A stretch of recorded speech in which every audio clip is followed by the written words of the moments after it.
Opening scene में कैनी को देखते हैं जो पेड़ काट रहा होता है और रो रहा होता है। उसके टी शर्ट पर खून लगा होता है। वो कैसे लगा है वो हमें आगे पता चलेगा। इधर इथन को झटका लग रहा होता है। क्रिस्टी को नहीं लगता कि ये कोई बीमारी है, क्योंकि यहाँ पर जो कोई भी आता है उसको अजीब हरकत होती है। तभी देखते हैं कोई आदमी बाहर से मदद करने के लिए कहता है, लेकिन बॉयड रोकता है क्योंकि ये क्रिएचर हो सकता है और उसको उसके बारे में बताता है। इधर ये लोग कॉलोनी हाउस की तरफ जा रहे थे, लेकिन जब कॉलोनी हाउस के लोगों को पता चलता है कि कोई आ रहा है तो वो दरवाजा नहीं खोलते हैं। इधर ये लोग पहुंच जाते हैं, साथ वो क्रिएचर भी आ जाते हैं। एक क्रिएचर जूली के कोई फ्रेंड के रूप में था, लेकिन कैनी उसको गोली मारता है। वो दरवाजा खोलने को कहते हैं, नहीं तो वो क्रिएचर उन लोगों को खा जाएंगे। तभी डोना आकर वो दरवाजा खोलती है और वो लोग अंदर जाते हैं। डोना जूली और उसकी माँ को बांध लेती है, क्योंकि कॉलोनी हाउस का रूल होता है इधर जेड को बेड पर लेटाकर बांध दिया जाता है। जिम की वाइफ से डोना बात करती है, उसकी रस्सी को खोलती है। वो भागने की कोशिश करती है, लेकिन डोना उसको पकड़ लेती है और समझाती है कि यहाँ से कभी नहीं बाहर निकल सकती है और उस मॉन्स्टर के बारे में बताती है। इधर जूली बंधी होती है। तभी वेक्टर आता है। वो यहाँ पर कई सालों से रह रहा है, पीसेस लेने के लिए आया होता है। वो लेता है और जूली से बातें करता है, लेकिन वो उससे डर रही थी। तभी फातिमा आती है और उसको परेशान करने से मना करती है, उसको अपना दोस्त मानने को कहती है और उसकी रस्सी को खोलकर एक रूम में लेकर जाती है जहाँ पर बहुत सारी आर्ट बनी होती है। तभी फातिमा उसको उन मॉन्स्टर के बारे में बताती है और विंडो से बाहर देखने को कहती है। वो दोनों मून को देखती है। इधर जिम परेशान होता है। वो सोचता है कि उनके पास बंदूक है, तभी वो लोग डर रहे हैं। लेकिन बॉयड कहता है कि हम लोगों को सुबह तक वेट करना होगा, लेकिन वो नहीं मानता। विंडो खोलने के लिए जाता है। बॉयड उसको रोकता है और समझाता है कि जब तक हम नहीं चाहेंगे वो अंदर नहीं आ सकते।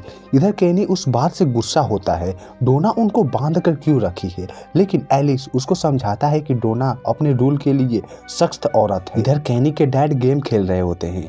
वो अपने लड़के के पास जाने की जिद कर रहे थे। इधर एथन के पैर से वो रॉड निकाल लेते। सारा उस लड़के के पास होती है और किसी से बातें करती है। वो कहती है कि अब उससे नहीं हो पाएगा। वो उस स्क्रू को निकालती है और एक ब्लेड लेकर उसके फेस को काटती है। इधर एलिस अपने रूम में जाता है, तभी उसको जूली दिखाई देती है।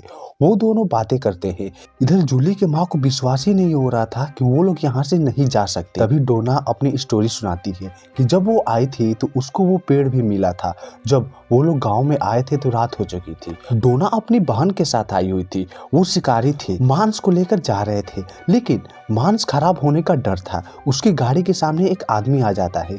वो उसको उड़ाने को कहती है। उसकी बहन उसको उड़ाने को कहती है, लेकिन नहीं उड़ाती। उसके पास जाती है, उससे बातें करती है। वो मॉन्स्टर बस हंसता रहता था और उसको आकर मार देता है और उसकी चमड़ी को उछेलता है।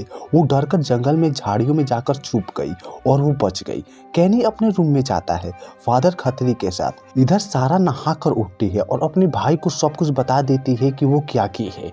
दरअसल उस क्लिनिक का दरवाजा खोलकर आ गई। इधर नर्स उस लड़के को देखने के लिए जाती है। उसके पैरों तले जमीन खिसक जाती है, क्योंकि वो मर गया होता है और दरवाजा खुला था। वो मॉन्स्टर आ गए होते हैं। अब उसका बचना बहुत ही मुश्किल है। वो जाती है और दरवाजे को लॉक कर लेती है, लेकिन उससे कुछ नहीं होता। वो आकर उसको मार देते हैं, बहुत ही बेरहमी तरह से मारते हैं और साथ में कैनी के डैड को भी मार देते हैं। इधर वैन में जिम पत्थर को निकालता है, जिसे सभी मॉन्स्टर आ जाते हैं, उनको मार डालते हैं। दरअसल क्रिस्टी सपना देख रही होती है। सुबह हो जाती है। बॉयड बाहर निकलता है और वो सभी लोग आ जाते हैं, उनको लेकर चले जाते हैं। इधर सारा अपने भाई को सब कुछ बता देती है कि वो क्या की है। जब वो लोग वहां पे पहुंचते हैं तो देखकर हैरान हो जाते हैं, क्योंकि वहां पर क्लिनिक का दरवाजा खुला हुआ था। वो पत्थर वहां पर गिरा हुआ था। तभी कैनी देखता है कि वो औरत मरी हुई है, साथ में उसके डैड भी। वो देखकर रोने लगता है। उसके बाद वो जंगल में जाता है और पेड़ काटता है, क्योंकि उसके डैड को गेम खेलना बहुत पसंद था। वो उस पेड़ से पासे को बनाएगा अपने डैड के लिए। इधर इथन को एक लड़का दिखलाई देता है जो छोटा सा होता है और व्हाइट ड्रेस पहना होता है। उसकी तरफ घूर रहा होता है और इसी के साथ यह एपिसोड यही खत्म हो जाता है। मिलते हैं नेक्स्ट वीडियो में, तब तक के लिए बाय।